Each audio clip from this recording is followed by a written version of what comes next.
Hello, Nighthawk Nation. Welcome to 2021. Welcome to the first episode of Hawk Talk with Athletic Director Jason Hudnell. I'm Mark Oliver, Sports Information Director for National Park College, and this is our show weekly to talk about all things National Park Nighthawk Athletics.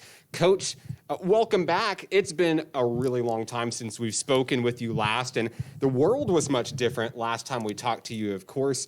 Nighthawk Athletics are back better than ever in 2021. And what better way to start than the biggest announcement of the year? 2 new sports being added to National Park College, men's soccer, women's soccer. You guys were obviously really busy during the pandemic.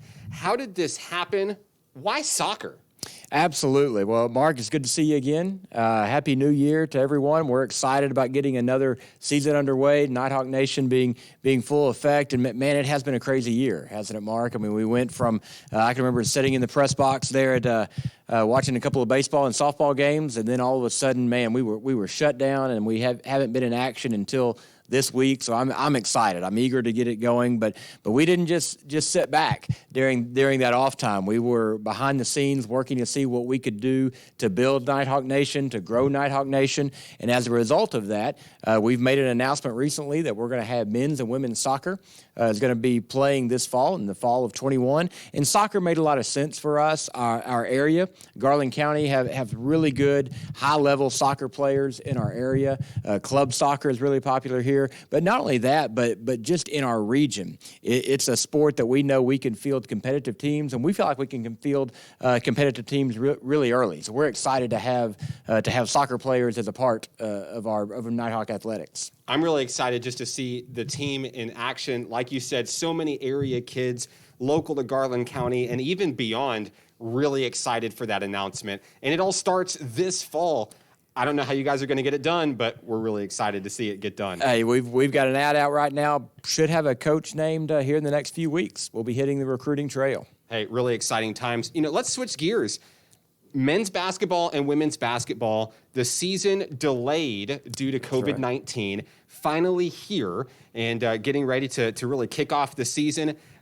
2 very different looking programs as we head into 2021.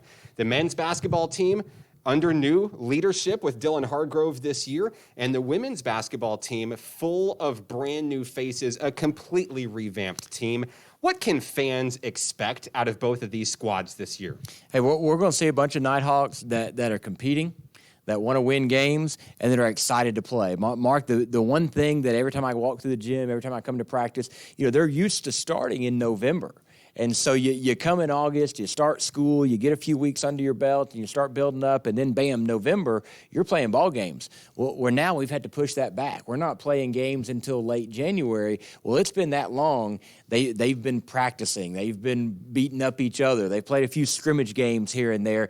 They're eager to go play somebody and to get this thing rolling. So I think we're going to see, both from our men and from our women, 2 teams, like you said, brand new faces. The men return 5. We've got 10 new faces. With the women, like you said, we've got all new squad. Had some of our young women that were able to go and play in other places. It's going to be an exciting time for both of those programs. Now let's talk about the biggest question surrounding basketball this year, and that's, how can you see the Nighthawks back in action? Of course, the Kettle will be open for home games, but a limited seating capacity, and ticketing is going to look a little bit different this year. What can you tell the fans about what they need to do, not only to follow the guidelines, help our players and staff stay safe, keep themselves safe, and what do they need to do in order to see Nighthawk basketball at home this year? The biggest thing I would encourage you to do, because you're absolutely right, Mark, we do have to consolidate. We have to limit the number of fans that we're going to allow in the building.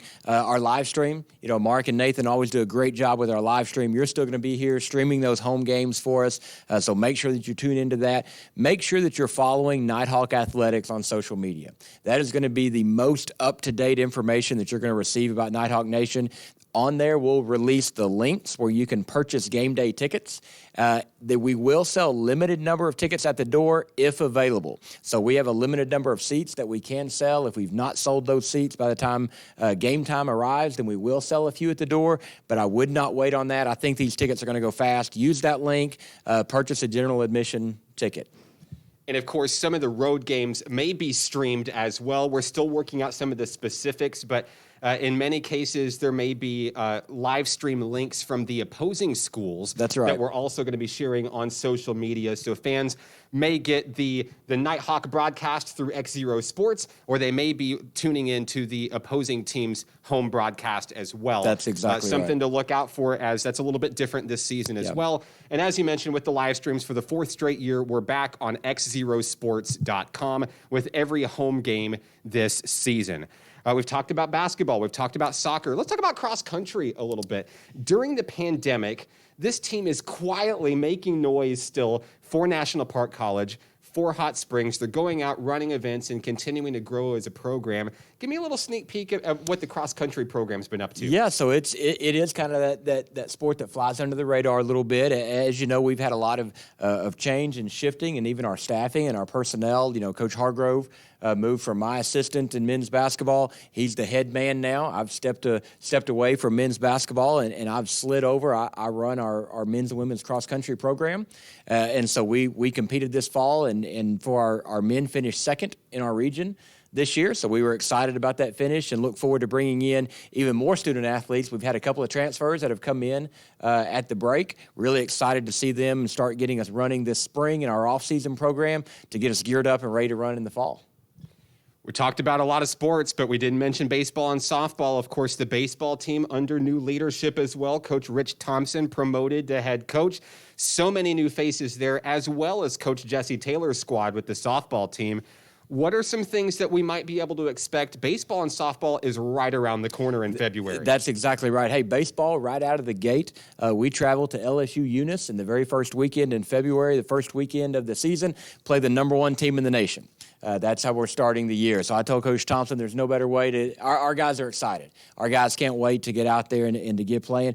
And Mark, I'm telling you right now, we're under the radar. A lot of people in our region don't know about the Nighthawks. We weren't able to play our conference games last year because our season got canceled before conference started. We're going to surprise some people. We absolutely have some guys on the mound that are going to do really well for us. We've got some big hitters, Demias Jimerson, Jesus Meneres coming back this year, some really big hitters coming back. We're going to score runs, and we're going to have some arms on the mound that are going to surprise people. Really exciting times here at National Park College, and of course, not only great athletically, but academically as well. How many do we have on the president's and the dean's list just from last semester? That's right. I couldn't say enough good things about how our young men and women are competing on and off the floor, and a lot of that means in the classroom. Our ladies softball team, which I didn't mention when we were just talking about that, a ton of new faces. I can't wait to see them on the field because I know that the level of competitiveness that those young ladies have has risen significantly. There's going to be a lot of wins right there, but they've also performed really well in the classroom.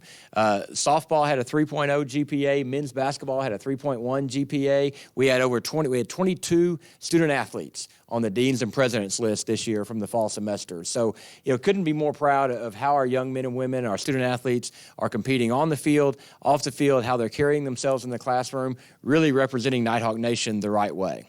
Big things to come for National Park College this year. We are just getting started. You can catch National Park men's and women's basketball home games live streamed at x0sports.com. Follow Nighthawk Nation on social media on Facebook, Instagram, and Twitter. And catch us every week with the head hawk, Jason Hudnell, the athletic director with National Park College. I'm Mark Oliver. This is Jason Hudnell. This has been Hawk Talk. We'll catch you next week.